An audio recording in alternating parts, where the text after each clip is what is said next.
Salam hörmətli izləyicilər, hər vaxtınız xeyir olsun. Bildiyiniz kimi də hal-hazırda yay sezonudur və havalar istidir. Sizin də kondisionerdə problem varsa bizimlə əlaqə saxlaya bilərsiniz. İndi sizə hansı ki göstərəcəm ki, düzdür, indiyənə qədər deməmişəm, nə də bu haqda video çəkməmişəm. Amma indi bu günləri məcbur olduğum üçün, yəni bu videonu paylaşıram. Çünki 12 ildir bu işdəyəm, yəni belə bir şey hələ görməmişəm. 25 manata kondisioner yuan ustalarıdır xahişim. Ki, xahiş edirəm, ya bu sənəti buraxın, gedin, özünüzə iş tapın, ya da ki, gəlin örgədim, ondan sonra gedin kondisioneri yuyun. Belə kondisioneri yumurlar. Mən indi sizə bu kondisioneri yuduğum videolarda göstərəcəm ki, kondisioner necə yuyulur. Yəni 25 manada kondisioner yumaq üçün bizə zəng eləməyin. Biz onsuz da gəlməyəcəyik. Öncədən təşəkkür edirəm, videonun arxasından baxarsınız. Part 2-də var. Təşəkkürlər. Gəl.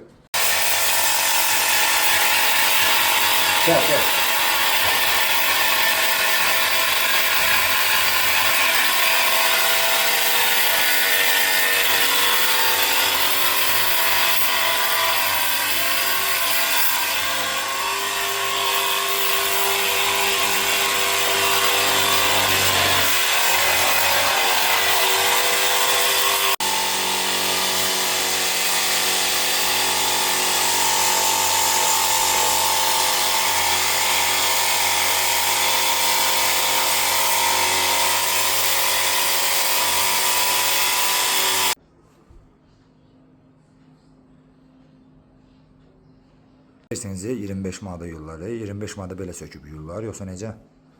Elici kondisionerimizdir. Hal-hazırda yuyulub. Baxın. Bu vəziyyətdə.